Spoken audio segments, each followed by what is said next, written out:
Hi, it's Lori from Coast to Coast Craft Girls coming to you from the West Coast. Today I wanted to share a really fun take on a gatefold card. It folds basically flat depending on the how much bulk you put into your embellishments. But then when you open it up, it's got this beautiful sort of 4x4 space for a gorgeous centerpiece, and it stands up really nicely. And when it's standing, this is kind of what it looks like from a display perspective. It's really cool, and it gives you some really nice options. I mean, you could put sentiments. You know, I would probably put a sentiment here. I'll probably put a sentiment right here on the front.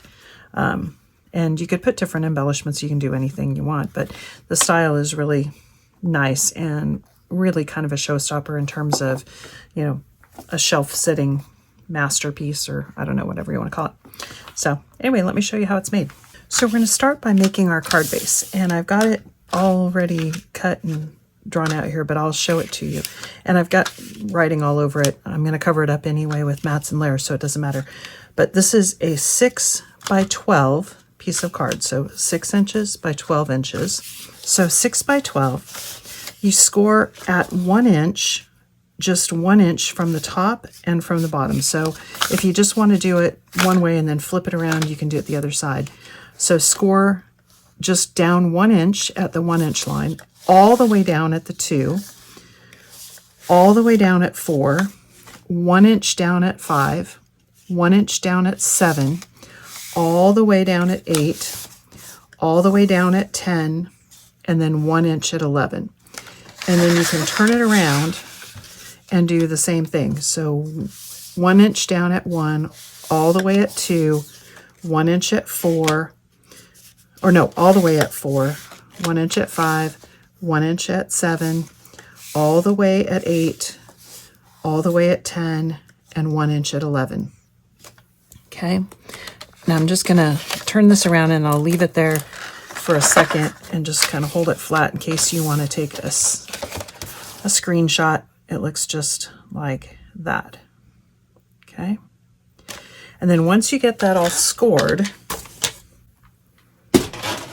then you're going to cut between that 1 inch line and the 11 inch line at 1 inch down in from each side. So from the 1 to the 5 and the 7 to 11, 1 inch from the top and 1 inch from the bottom. So you're going to cut here and here. I did mine on my paper trimmer, but you can use a craft knife and a ruler if you want. And let me get my craft knife out and I will show you. So you're going to cut from 1 inch along there to 5 inches. Then you're going to lift up and you're going to cut again from 7 to 11. Same on the bottom, from 1 to 5 and from 7 to 11. Now once you've got that all scored and cut, you're going to kind of bend them up so it looks like that. And I'll leave that there for you so you can see on the top piece, that's where it's above the cut and below the cut, this first score is a mountain fold, and then a valley, and then a mountain and a valley. On the inner piece, it's a mountain and a valley. And then same on the other side. So it looks like that. I'm just going to leave that there for a second just so you can kind of see all of the folds. Okay? And it's the same on the top and the bottom. All right, and then it's just matting and layering and decorating, and there are a lot of mats and layers. So this center section is essentially 4x4. So what I did is I cut, I'm using a dark brown for a background first layer, and then this printed card as my top layer. This is the B side of paper from Crafter's Companion Country Lane collection. But I really liked the kind of that sort of pinky, beautiful sort of a pinky wood grainy kind of a fabric. So this is 4x4. Each of these little pieces are 1x2. So there's one there, one there, one there, one there, there, and there. So there's 6 of them. Oh, I forgot these little pieces. These are 1x1, and there's 1, 2, 3, 4. There's 8 that are 1 by 1, which if you want to matte and layer those as well.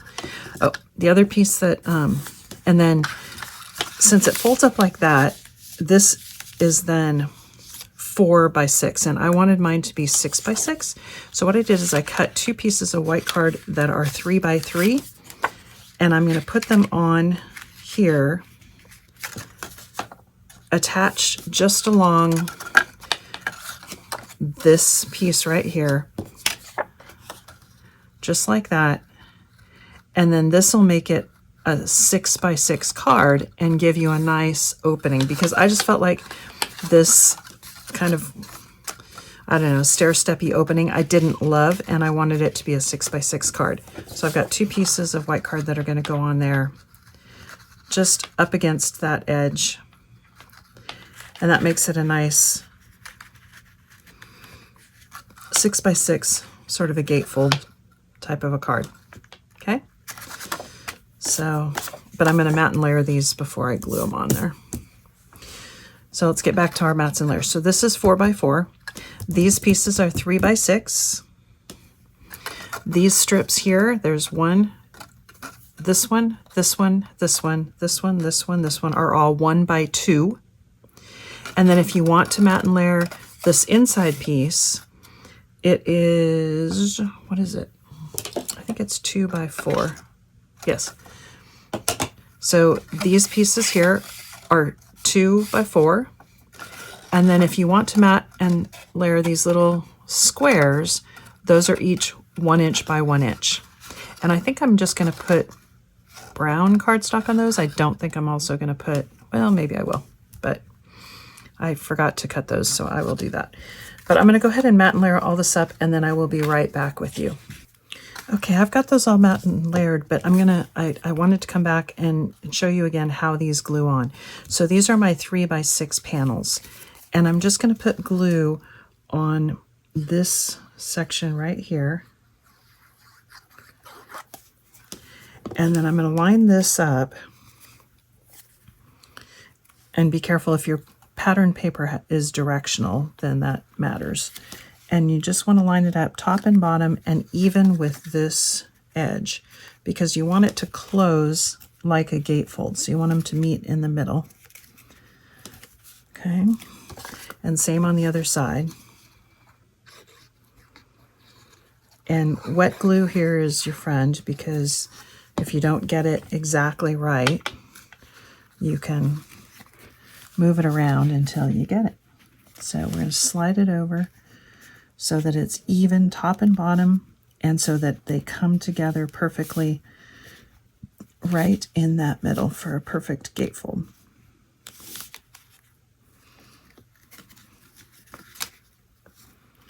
Okay, I think I got it. Yes.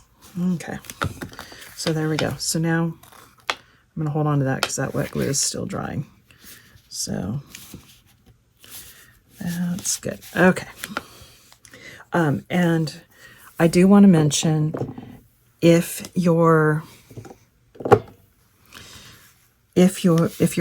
pattern paper is directional, has a directional pattern, make sure when you're cutting that you get these pieces going the right way. Now see, if I were really clever, I would have lined this up with this one, so that, because see how my lines go here and then jump over to there? I should have cut it off the same piece of paper so that it was aligned, and same with these. But I didn't, and it's fine. It'll be fine. And then you can see I just did these in brown because I didn't want to. I have little scraps that I could matte in there, but it just seemed like for those tiny little pieces that don't really show when the card stands up like this anyway, it's too much effort. So now it's decoration. And I'll show you what I did. So I made this for the center, and it is the Altenew Rose Garden Birdhouse set, and it comes with an embossing folder. So I embossed the cardstock with the embossing folder, and then there's stencils that you just line up over the top of And I embossed first. Normally, I would stencil first, and like if you have a stamp, I would always stamp first and then stencil and then emboss. But because if you don't, there's no stamp, so if you don't emboss first, then it's impossible to, well, it's not impossible, very difficult to line up the stencils correctly. So once you get the embossing, then it's easier to line up the stencils. So stencil and then die cut.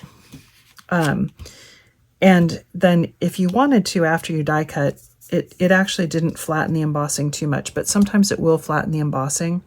And so you can either die cut first, or you can go back and re-emboss it after the fact. So I did that, and that's going to be my centerpiece, and that's going to go right here in the middle. And I'm just going to put that on with some my Kalal 3D glue gel. And people always ask me what that glue is that's in the syringe, and it's Kalal 3D glue gel. It comes with a little syringe, and you just, if you get it, I think it says something about with tools or something. It comes with a little syringe, which I happen to like because, I mean, you don't have to use it, but it is handy to just get the glue where you want it.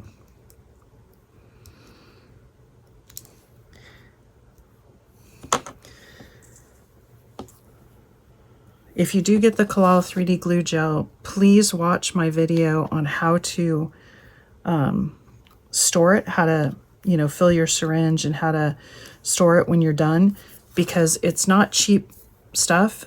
And if you don't store it properly, it will dry up. And if this tube dries up, then you've wasted it and you basically have to throw it away. So there's proper storage for the syringe and the glue gel tube itself. So, and then on these outside panels, I just have some roses, and these are the Altenew Sweet Rose Bouquet layering stamps. And there's 1, 2, 3, so there's 4 layers to the roses, and then there's a die set that cuts them out into these little pieces with the foliage and the roses. So I'm just going to separate them out, and I'm going to put those on each of the panels. Okay, and I'm just going to kind of mirror image these flowers. And I was just going to kind of use the picture on the back of the packaging to kind of think about how I'm going to lay them out. I'm not always the best at deciding floral layouts, so I'm going to put my flowers on and then get my foliage. Okay.